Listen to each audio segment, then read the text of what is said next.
यक्षिणी साधना जो होती है उसमें वो आपको सोने की मोहरे देने वाली साधना अलग है। आप रात को सोते हैं, आपके तकिए के नीचे जो है पैसे की ढेर लगी मिल जाएगी आपको, ये यक्षिणी साधना है। कर्ण पिशाचिनी साधना जो है वो आपको भूत भविष्य और वर्तमान प्रिडिक्ट करती है। कर्ण पिशाचिनी साधना करने वाले साधक की एंड ऑफ द लाइफ जो होती है वो बहुत,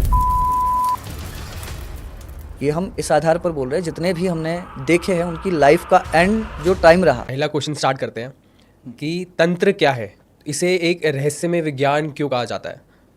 देखिए, तंत्र और रहस्य दोनों शब्दों को अगर जोड़ा जाएगा ना तो तंत्र का ऐसा है, आज के टाइम में तो हर कोई तांत्रिक बन के घूम रहा है, लेकिन सनातन संस्कृति में तंत्र की अपनी एक विशेष भूमिका रही है। अब रहस्य ऐसा हो जाता है, आपके शरीर में कभी कुछ इशू होता है तो आप डॉक्टर के पास जाते हैं। डॉक्टर जो आपके शरीर के भीतर दिक्कत हुई है उसका वो पता लगाता है, तो वो क्या है, शरीर के भीतर का रहस्य। तो तंत्र भी वही चीज़ है, वही कंसेप्ट है, गुढ़ात्मक ज्ञान। उसको जब आप एनालिसिस करते हैं, उन चीज़ों को जब आप अपने आधार पर योग साधना ध्यान के माध्यम से प्राप्त करते हैं तो वो तंत्र के रूप में उजागर होती है। रहस्य की बात ऐसे आ जाती है कि सार्वजनिक नहीं है, गुड विद्याओं का इसमें ज्ञान होता है, गुरु प्रदत्त प्रणालियों का जो है प्रयोग होता है, तो रहस्य इसीलिए कह सकते हैं। बाकी सनातन संस्कृति की कोई भी चीज़ जो है रहस्य है नहीं, लेकिन ये ऑथेंटिक होना चाहिए कि कौन सी चीज़ किसके लिए है। गुरुजी, तो तंत्र साधना का दुरुपयोग भी सुना है हमने बहुत बार कि दुरुपयोग हो गया, तो होता है तो होता कैसे है? देखिए, तंत्र एक ऐसी चीज़ है, एक ऐसी प्रक्रिया है जिसके अंतर्गत आप स्वयं को सिद्ध करते हैं, यानी अपनी अंदर की ऊर्जाओं को जागृत करते हैं। अब आज के टाइम में लोगों ने इसको सिर्फ और सिर्फ पैसा कमाने का या अपनी दुश्मनी निकालने का जरिया बना रखा है। तंत्र के माध्यम से चीज़ें जो है आपकी लाइफ में सुधारने के लिए बनाई गई थी। अब इसका दुरुपयोग हम सुनते आए हैं, मारण का प्रयोग है, वशीकरण का प्रयोग है। लोग अपनी निजी दुश्मनी के चक्कर में भी जो है तंत्र का प्रयोग कर रहे हैं। किसी के साथ में कोई आपसी रंजिश है तो उसमें भी तंत्र का प्रयोग, वशीकरण के माध्यम से अपने अंडर में किसी को करना चाहते हैं, गुलाम बनाने की प्रक्रिया जो है उसमें वशीकरण का प्रयोग किया जा रहा है। ये आज के दौर में जो है तंत्र के माध्यम से दुरुपयोग हो गया।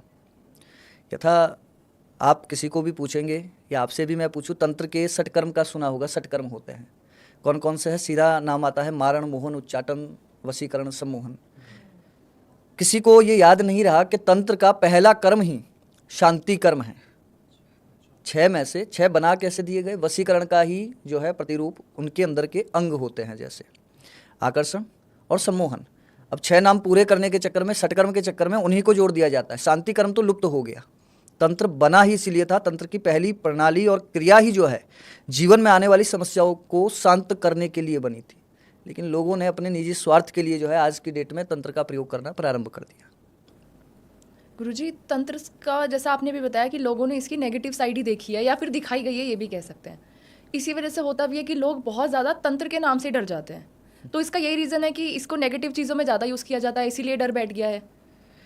देखिए, तंत्र को नेगेटिव चीज़ों में ज़्यादा यूज किया जाता है ये सच नहीं है। तंत्र को हर जगह पर यूज किया जा रहा है, लेकिन सोशल मीडिया के दौर में कुछ फ्रॉड लोगों के कारण वो लोग जो अपनी महत्वाकांक्षा पूरी करना चाहते हैं वो उनसे जुड़ते हैं और तंत्र के नाम पर पैसे की ठगी करवा लेते हैं, तो वो सोशल मीडिया में तंत्र को बदनाम कर रहे हैं। तंत्र का कोई नेगेटिव फेस है ही नहीं। तंत्र बना ही पॉजिटिव चीज़ों के लिए था। चाहे उसमें मारण का आप विश्लेषण देखते हैं, उसका वर्णन अगर आप देखेंगे तो कहीं पर भी उसका नेगेटिव इफेक्ट आपको नहीं नजर आएगा। लेकिन आपकी महत्वाकांक्षा रही है कि आपको किसी को वशीकरण करवाना है। अब आप सिर्फ काले कपड़े, लंबी बड़ी हुई जटाएं देख करके तांत्रिक मान करके निकल पड़े, उसने आपके साथ में ठगी कर ली, 420 कर ली। अब आप सोशल मीडिया में प्रचार कर रहे हैं, परचम लहरा रहे हैं कि तांत्रिक ने ठगी कर ली या तंत्र के नाम पर ठगी हो गई। यथार्थ वो नहीं है। तांत्रिक होता तो करके देता, नहीं कर रहा है उसका मतलब आता नहीं है। आपने सिर्फ काले कपड़े, लंबी जटाएं या अनाप शनाप गले में मालाएं डाले देखा और आपने ये क्राइटेरिया बना लिया कि ये तांत्रिक है या तंत्र है। तो यहाँ पर तंत्र गलत है या नेगेटिव है मैं नहीं कह सकता। जैसे तंत्र की दुरुपयोग की बात हो रही है अभी, तो कोई लोग या कोई भी साधक पैसा जल्दी कमाने के लिए कर्ण पिशाचिनी का इस्तेमाल कर लेते हैं, तो क्या ये कर्ण पिशाचिनी का इस्तेमाल सही है और ये होता क्या है? देखिए, कर्ण पिशाचिनी, पहली बात तो शाब्दिक अर्थ आ रहा है पिशाचिनी। सनातन धर्म में जितने भी देवी देवता है उनके गण होते हैं। यथा जैसे मैं आदिशक्ति भगवती काली को जो है मानता हूँ, पूजा करता हूँ, तो उनके साथ में चलने वाली जो सहचर्या होती हैं, डाकनी, साकनी, उच्चिष्ट, चांडालनी, यक्षिणियाँ, ये सभी होती है। तो ऐसे ही एक एंटिटी है। अब उसका कार्य ये नहीं है कि वो आपको पैसा ला करके देगी। पिशाचिनी अलग कंसेप्ट है। यक्षिणी साधना जो होती है उसमें वो आपको सोने की मोहरे देने वाली साधना अलग है। आप रात को सोते हैं, आपके तकिए के नीचे जो है पैसे की ढेर लगी मिल जाएगी आपको, ये यक्षिणी साधना है। कर्ण पिशाचिनी साधना पर्टिकुलर जी होता है।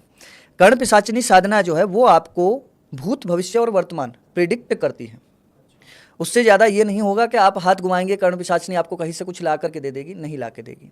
अब रही बात पैसा कमाने का कंसेप्ट, उसमें जो आता है तो आप कर्ण पिशाचिनी के माध्यम से भूत, भविष्य, वर्तमान जो अगर आपके पास में कोई आ रहा है उसका देख करके प्रिडिक्ट करते हैं, और उसके एवज में जस्ट लाइक सर्विस चार्ज या उसके लिए कुछ अगर आपको कर्म करना है तो उसके लिए आप उससे चार्ज करते हैं।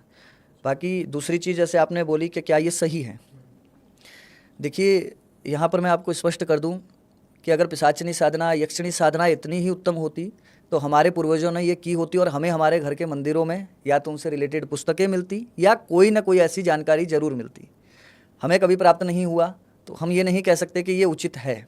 इसके साइड इफ़ेक्ट भी बहुत हैं। कर्ण पिशाचिनी साधना करने वाले साधक की एंड ऑफ द लाइफ जो होती है वो बहुत भयानक होती है। ये हम इस आधार पर बोल रहे हैं, जितने भी हमने देखे हैं उनकी लाइफ का एंड जो टाइम रहा वो बहुत ही गंभीर स्थितियों में गुजरा है।